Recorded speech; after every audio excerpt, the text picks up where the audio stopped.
नमस्कार दोस्तों, जय माता दी। मैं करुणा और इस वीडियो में मैं स्कंद माता की कथा लेकर आई हूँ। माँ दुर्गा का 5वां स्वरूप स्कंद माता के रूप में जाना जाता है। भगवान स्कंद कुमार यानी कार्तिकेय जी की माता होने के कारण दुर्गा जी के इस 5वें स्वरूप को स्कंद माता नाम प्राप्त हुआ है। भगवान स्कंद जी बाल रूप में माता की गोद में बैठे होते हैं। इस दिन साधक का मन विशुद्ध चक्र में अवस्थित होता है। माता के स्कंद माता स्वरूप में देवी की 4 भुजाएं हैं। ये दाहिनी ऊपरी भुजा में भगवान स्कंद को गोद में पकड़े हैं और दाहिनी निचली भुजा जो ऊपर की ओर उठी हुई है उसमें कमल पकड़े हुए हैं तथा बाई ऊपरी भुजा आशीर्वाद मुद्रा में है और बाई निचली भुजा जो ऊपर को उठी हुई है उसमें कमल पकड़ा हुआ है। माँ का वर्ण पूर्णता शुभ है और कमल के पुष्प पर विराजित रहती हैं। इसलिए स्कंद माता को पद्मासना देवी भी कहा जाता है। इनकी गोद में कार्तिकेय बैठे होते हैं, इसलिए इनकी पूजा करने से कार्तिकेय जी की पूजा अपने आप हो जाती है, वंश आगे बढ़ता है और संतान संबंधी सारे दुख दूर हो जाते हैं। घर परिवार में हमेशा खुशहाली रहती है। स्कंद माता की सवारी शेर है। स्कंद माता की पूजा करने से मनोकामनाएं पूर्ण होती है और साधक को इस मृत्युलोक में परम शांति का अनुभव होने लगता है। माता की कृपा से उसके लिए मोक्ष के द्वार खुल जाते हैं। स्कंद माता की आराधना करते समय बोले जाने वाला श्लोक इस प्रकार है। या देवी सर्वभूतेषु मां स्कंद माता रूपेण संस्थिता नमस्तसे नमस्तसे नमस्तसे नमो नमः। भगवान शिव का विवाह देवी सती से हुआ था और देवी सती ने अपने पिता दक्ष प्रजापति द्वारा आयोजित अनुष्ठान में अपने पति शिव जी का अपमान देखा तो वे दुख, गलानी और शोक से भरकर उन्होंने वही यज्ञ भूमि में यज्ञ कुंड में अपनी देह त्याग दी थी। माता सती ने देह त्यागने के समाचार से शिवजी बहुत क्रोधित हुए थे और उन्होंने पूरा यज्ञ तहस नहस करने के बाद सांसारिक जीवन से वैराग्य ले लिया था और वे गहन तपस्या में लीन हो गए। उसी समय एक राक्षस तारकासुर ने ब्रह्मा जी को प्रसन्न करने के लिए कठोर तप किया। कठोर तप करने के कारण ब्रह्मा जी प्रसन्न हो गए और उसके सामने प्रकट होकर उससे कहा कि तुम्हें जो भी वरदान चाहिए मांग लो। तो तारकासुर कहने लगा कि आप मुझे अमर कर दीजिए। तो ब्रह्मा जी ने कहा कि जो इस पृथ्वी पर आया है या जिसने भी जन्म लिया है उसे मरना तो होगा ही। तब तारकासुर ने सोचा कि मैं ऐसा कोई वरदान मांगूं जो कि संभव ना हो तो मेरी मृत्यु कभी नहीं होगी।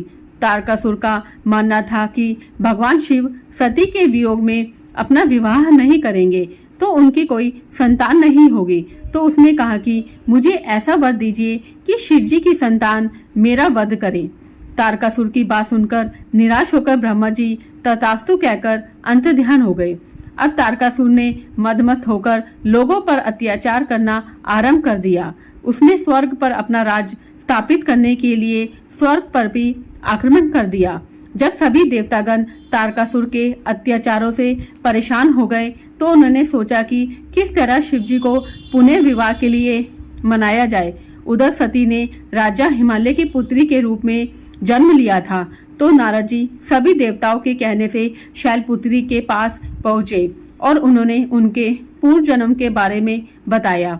साथ ही कहा कि यदि वे अपने पूर्व जन्म के पति भगवान शिव को इस जन्म में भी पति के रूप में चाहती हैं तो उन्हें कठोर तपस्या करनी होगी। शैलपुत्री ने नारद जी की बात मानते हुए भगवान शिव को पाने के लिए कठोर तपस्या आरंभ कर दी। उन्होंने हजारों वर्ष तक बिना अन्न के धूप और वर्षा में रहते हुए कठोर तपस्या की। उनकी तपस्या से भगवान शिव प्रसन्न हो गए और देवी पार्वती और भगवान शिव का विवाह पुण्य हो गया। इसके पश्चात देवी पार्वती की ऊर्जा भगवान शिव की ऊर्जा के साथ संयुक्त हुई तो उसके संयोग से एक उग्र बीज उत्पन्न हुआ। फिर भगवान शिव ने उस बीज को इंद्रदेव को सौंप दिया और कहा यही बीज उनकी व समस्त देवताओं की रक्षा करेगा। वह उग्र बीज इतना गर्म था कि देवराज इंद्र उसे पकड़ने में असमर्थ थे। तो उसके बाद स्वयं अग्निदेवता उस बीज को ले जाते हैं, पर यह बीज इतना गर्म था कि अग्निदेव भी उसे ले जाने में असमर्थ होते हैं। तब अग्निदेव जलन को शांत करने के लिए उस ज्वलन बीज को लेकर गंगा मैया के पास जाते हैं और वहां वह भी गंगा मैया को समझाकर अपने हाथ की जलन को शांत करने के लिए अपने हाथ गंगा मैया के जल में डुबोते हैं और उस उग्र बीज को गंगा मैया को सौंप देते हैं। गंगा मैया तो शीतल होती हैं। गंगा मैया ने सुरक्षित रूप से उस बीज को ले लिया और उसे श्रवण वन को सौंप दिया। यहाँ उस बीज की 6 बहनों के द्वारा देखभाल की गई, जिन्हें कृतिका के नाम से जाना जाता है।